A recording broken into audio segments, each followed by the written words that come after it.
I don't have a problem making terrain editors. I can stop anytime I want, he said, futilely knowing full well that at this point there is no reason for anybody to believe him. Yeah, whatever. Hello all you crazy people out there. My name is Michael. I like wizards and dragons and making games. And does anyone remember the terrain tools that I made a long time ago? Because the most recent one I spent the last couple weeks doing a bit of an overhaul on. And I've added a number of new features to it. I've expanded what it can do. I've made the user interface quite a bit cleaner. At least I hope so. And I'm making a video on it now just to get the word out on it a little bit more effectively than I could just by throwing it on itch and then pretending it doesn't exist like I usually do. So I'll have a link to the page where you can download this down in the video description. The URL is simple, dragonite.itch.io/terrain. The link will be there. There's a bit of a write-up about what it can do on the itch.io page itself. As usual, I actually put work into curating screenshots on what it can do this time. So you can click on the screenshots and actually see what it looks like, featuring dark mode. And of course there is this video which will be replacing this one in the corner by the time it finally goes up. There's also some documentation for it which you can open up and you can read through if you prefer this sort of thing in text form. I actually put work into writing the documentation, at least relative to what I usually do. Am I incriminating myself? So down at the bottom, of course, there's the download now page. The program is free. I would definitely say a big thank you if you wanted to actually pay money for it, because I did spend quite a bit of time doing this. There's only one file, terraineditor.zip. In the past, I had a regular version and a yo-yo compiler version, but for reasons that you'll see soon enough, hopefully, there isn't really a need for a yo-yo compiler version anymore. So when you download the zip and extract the files, you'll see something like this. Click on ddd.exe. When I first named this thing, I did not intentionally name it after a certain boss from the certain Kirby games, but after saying it out loud a certain number of times, I'll take it. And if you've ever played with the terrain tool before, you know pretty much what this does. You can click on the terrain to raise it, you can right-click on the terrain to lower it. I'm just going to run through hopefully quickly, all of the things that this can do. Firstly, new terrain, you can bring up the new terrain dialog and you can decide how big you want your terrain to be. The allowable size is 16 squared to 5400 squared. That is fairly on the large side. Naturally, larger terrains will be a little bit more demanding on the computer, but they won't be horribly so. That way, anything of a decently large size won't just cause your computer to absolutely slow to a crawl like some of the previous versions. Now, whether or not it's actually a good idea to make something this big for gameplay purposes is another matter entirely, but I'm just going to go with 1024. You can import a height map if you want. You can generate noise if you want. You can generate some nice Perlin noise to go with your terrain so that it's pre-formatted with something that looks like terrain. And then you'll get something like this. There's a couple of viewer settings. I encourage you to play around with these, and maybe you will find some of them useful. Orthographic view is a top-down camera instead of a 3D perspective camera. This can be especially useful for like painting detail onto a terrain. Viewer settings, you can choose to draw the water or not. You can raise or lower the water level in case you want to maybe you want to design a world that takes place on islands or something. Let's lower that a little. There's the alpha of the wireframe, so the intensity of the wireframe. If you zoom in, you can see a wireframe on the terrain, which can be helpful, and you can ramp that up or down if you want. There's the transparency of the 3D cursor. If you find that to be a little bit obtrusive, you can turn it down.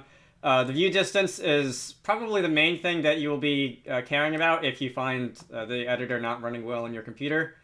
Turning it down will cause the lower resolution terrain to be drawn at a closer distance, as you can imagine. I'll leave it somewhere in the middle. And then there's all sorts of other viewer data that you can draw. The normals, the face normals, I think are interesting and can make it a little bit easier to see where, how the terrain is oriented. But there's also a couple other things. Let's see. I don't want to spend too much time in there. There's some other lighting settings.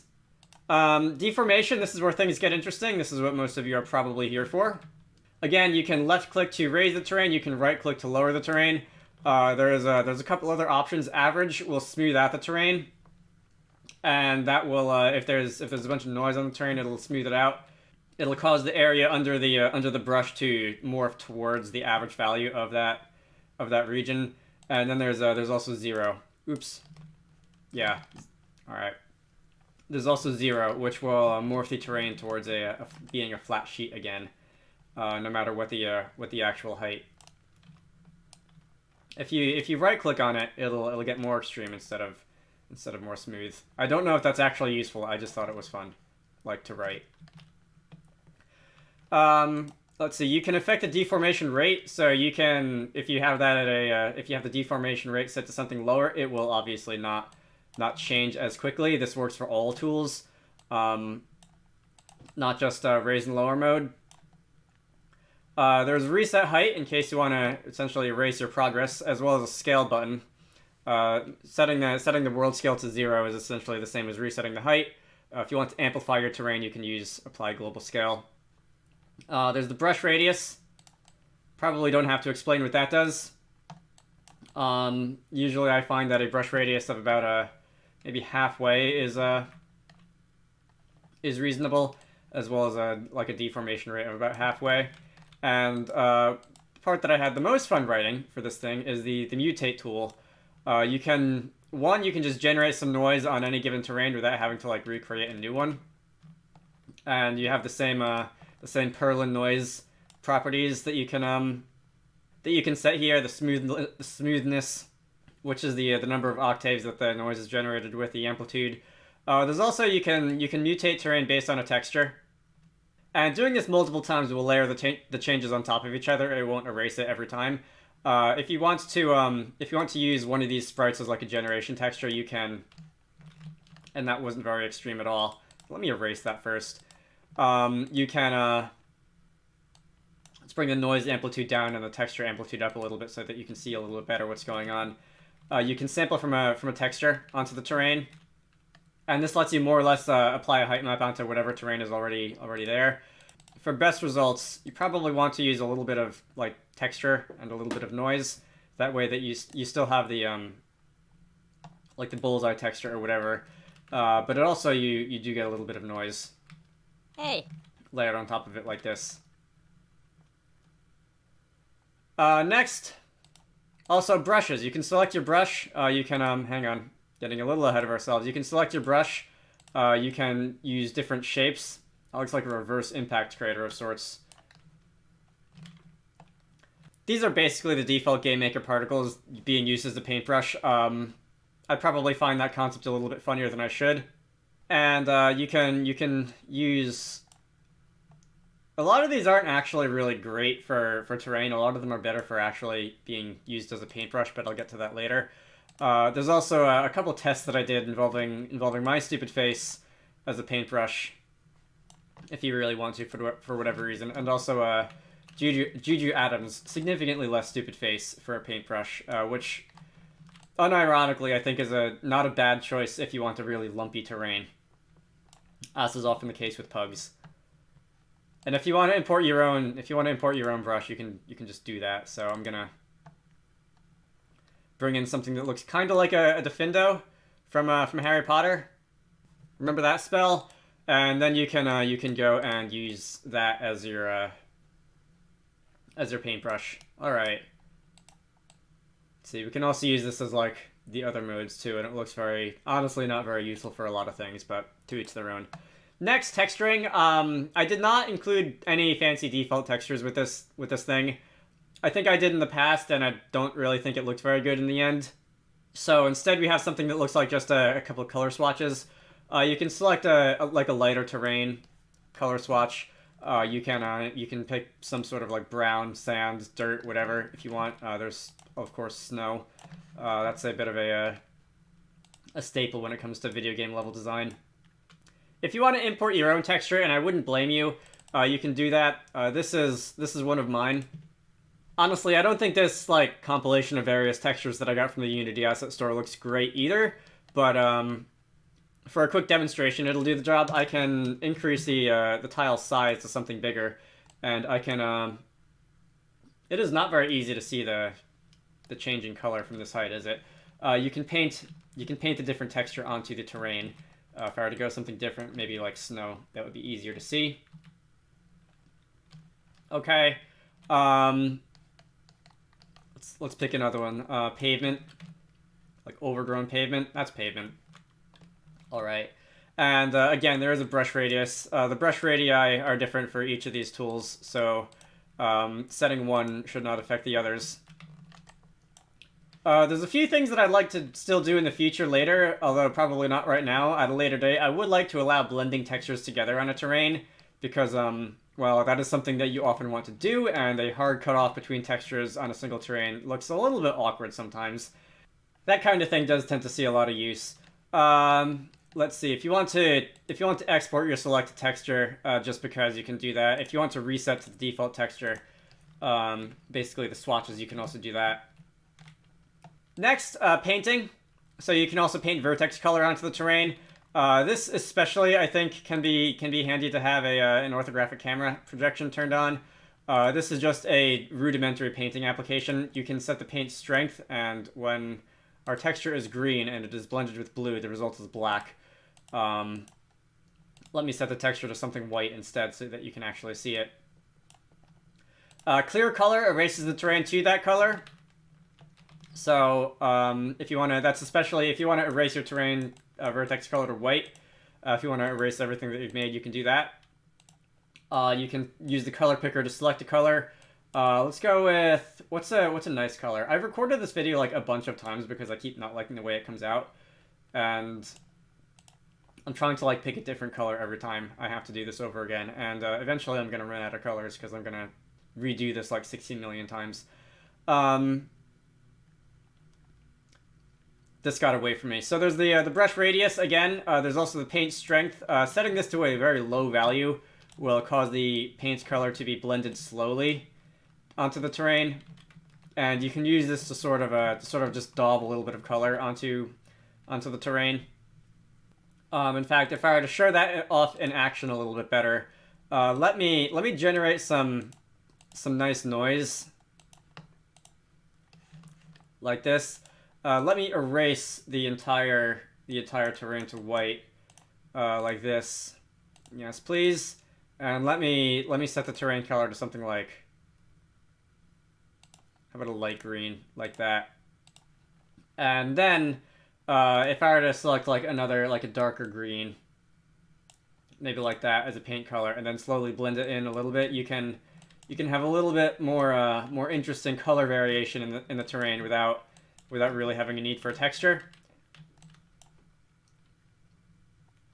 Like that, which is probably the sane use for this kind of thing.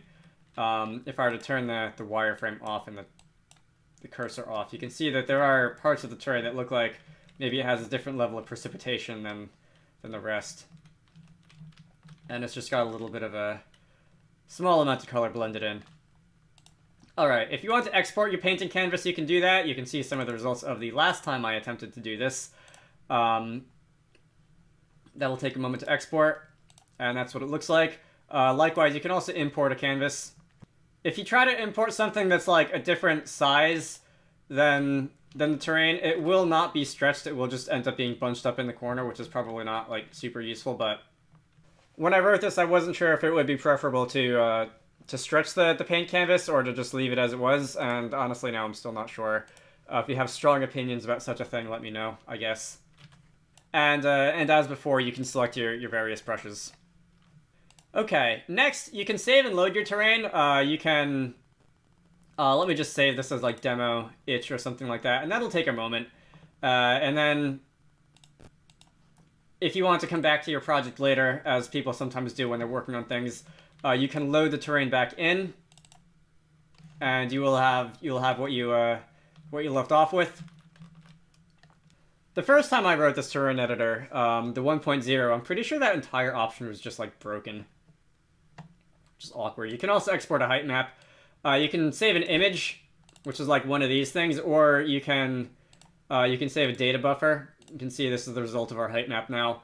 The data buffer is just a The data buffer is just a raw column major buffer of float 32s representing the altitude of each cell, and you can use that if you want to do something like sample from a height map to like do 3D collisions with it or something.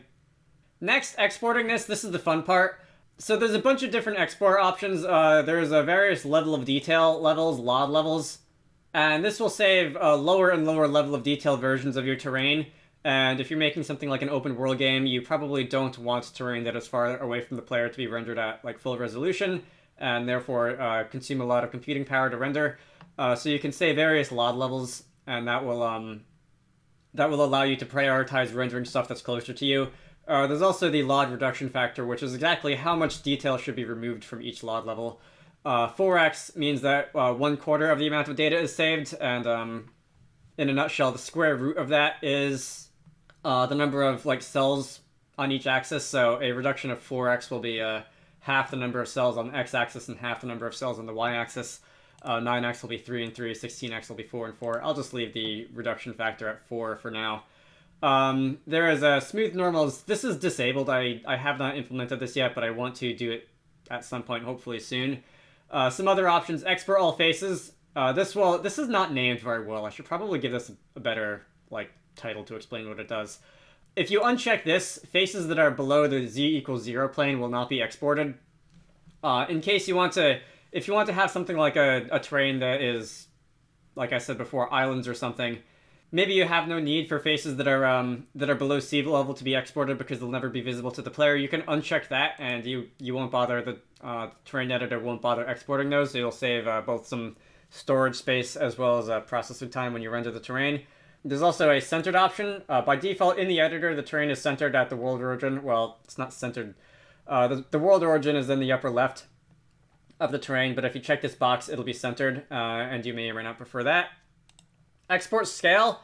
By default, the terrain editor assumes that one unit of world space equals 1 meter. You can kind of see that reflected on the stats list over here on the side, where it shows the square meters of the terrain and compares it to some other real world locations, and also some locations not in the real world, just in case you're curious about a sense of scale. What the scale of the world in your game is really is up to you. I am personally a fan of assuming that 32 units of world space equals 1 meter because I come from the GameMaker room editor, and that is a fair assumption to make if you're making a game in the GameMaker room editor a lot of the time. But other tools such as Unity and whatnot like to assume that 1 unit of world space equals 1 meter. And if you're trying to load this terrain into some secondary tool like Blender to touch it up after you export it, or if you're intending to use this terrain for something outside of GameMaker, you may want your export scale to be something else. You may want instead to use a 1-to-1 ratio. Next, there's the chunk size. This goes hand in hand with the LOD levels. Large terrains, it is recommended that you break up into chunks so that you can use them with the various levels of detail, and you cannot have to render terrains at full scale that are far away from you. For the purposes of this demo, I'm going to go with a chunk size of 256. This is a 1024 terrain, so there's going to be 16 chunks on each axis. I mean, 4 chunks on each axis. I can math. If you're making a smaller scaled world, you might want to reduce that a little bit. It doesn't even have to be a power of 2. It can be whatever you want, and it should still work. I'm going to go with 256. OBJ-specific export settings, these will apply to the other export options as well, but you tend to use them most when it comes to OBJ and Blender and whatever. Use Y up instead of the Z axis for the up direction. You can use the Y axis. Flip vertical texture coordinate. Some other people, and I believe GameMaker is actually in the minority in that it doesn't do this, so I can't really make fun of anyone who thinks it should be this way, but certain tools think that the origin of texture coordinates should be in the bottom left instead of the top left, the way GameMaker does. If you want to flip the vertical texture coordinate so that when you bring your terrain with texture into some other program it doesn't look weird, you might want to check that. If you plan on using this with GameMaker, just don't. And lastly, the vertex format. One of the things you can do is you can export a raw vertex buffer, and you can select the vertex format that you want to export it with. Normal texture color. These are pretty familiar to anyone who's worked with vertex buffers before. This is kind of the default vertex format that you might use. There's a couple others, tangent, bitangent. Those go along with the vertex normal when you want to do things with materials such as normal mapping, but I haven't actually implemented these yet. So these will just be written out as zeros. That's another thing that I'd like to add in later. Barycentric coordinate. You can kind of see what these look like if you turn the viewer setting barycentric on. This basically makes the whole thing look like a rainbow. But what it does is it indexes each vertex in each triangle so that you can do various things. That's how the wireframe is drawn, among other things, using the barycentric data. But that's not something that you tend to need every day. Over here on the side, what I've labeled non-standard attributes, small normal, small tangent, small bitangent, and so on and so forth. If you want to cram what would ordinarily be 12 bytes, for example, a vertex normal into something smaller like 4 bytes, you can. And this will do that. It won't really save any processing time in the shader when you try to draw the terrain or anything, but it will make it take up less space on the disk and less space in video memory if that's something that you care about, which you probably do.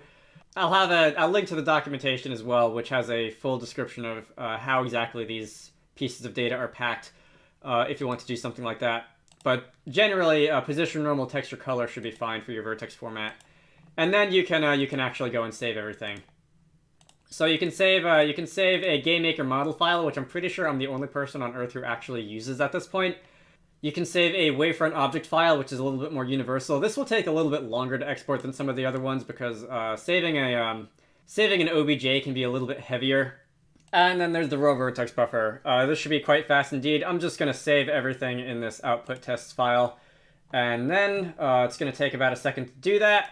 I can close this and I can... Where's my terrain demo project? Okay, here's my terrain demo project. So I'm just going to go open this project in Explorer, and I'm going to copy the output files, whose names are formatted like this. Whatever name you gave it, .lod0 or lod1 or whatever, the chunk index, so 0001 and so on, .vbuff. And I'm just going to copy all that into the data files here, all quarter of a gigabyte of it. We're not going to use all of it. I'm just going to use lod0 and lod1 for this demo. What some best practices for using this in an actual game are might be a video in and of itself that I kind of want to make at some point, but for now I'm just going to go in a loop and load each of these chunks of the terrain into a vertex buffer, freeze the vertex buffer, and then we're just going to put that in an array that we can draw later.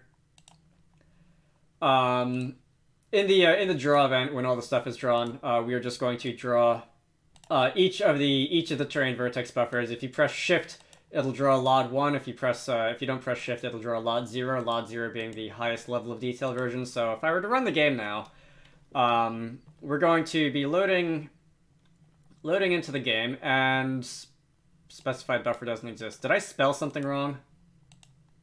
Alright, I restarted GameMaker, and all of a sudden it just randomly realized that the included files were there. Anyway, this is the terrain. You can see that it is rather on the lumpy side, and it is a little bit smaller than my world scale, so this is definitely a case where you might want to export with a larger world scale than the default. If I hit Shift, we're going to be drawing the lower level of detail models. You can see that it's lost some detail. Certain like sharp spikes. Wow, why is that hard to say? Certain sharp spikes in the terrain and other fine details will be lost, but the general shape will still be there at lower LOD levels. And of course, if you were to reduce the, it would get more and more just like vaguely terrain shaped, which is generally acceptable from far away. Again, how to use this in an actual game instead of just a test environment is something that I do kind of want to make a video on later. It's fun. Anyway, in addition to that, and I'm not sure if this is something that'll really strike as many people's fancy as something like 3D collisions, but if you're interested in how this terrain editor got made, let's see, you can do two things. You can look at the source code for the editor itself on GitHub over here. There's a link on the itch page. And you can also look at the code for the C++ extension that I wrote for it. This is why, by the way, there is no yo-yo compiler version of this program like there used to be. Really all of the more expensive tasks have been moved out to C++, and they are no longer done in slow GML. Anyway, let me know what you think of this. If you decide to use it for something, send me like screenshots on Twitter or something, because I am curious what people will do with this. Especially if you're using this for something that isn't GameMaker. I'm definitely curious about how well that might work. I know that Unity, for example, has a built-in terrain editor, and it can certainly do a lot more than mine, but if I'm being honest, I think it's kind of a pain to use sometimes, and I have no idea if I'm alone in that or not. Anyway, that's it. My name is Michael. I like wizards and dragons and making games. I try to post about 2 game dev videos a week, one tutorial, usually a little bit more directly related to GameMaker than this, and one Let's Make a Game, currently Bullet Hell. I have a Patreon, so if you want to contribute towards these videos or any, like, editor tools like this being made, look for the links to that in all the usual places. Otherwise, I hope you get some use out of this, and I will see you all later. Special thanks to Zenjamin, Then Nothing Happened, Squarecrow, Sindra Larson, Posho, Gunnar Clovis, GameMaker, Emily Koyo, Edward Holt, DJ Gibbles, and R&B Umbrester for supporting these videos. If you want to see your name in the credits or hear yourself shouted out at the end like this, head on over to the Patreon page down in the video description to join the fun.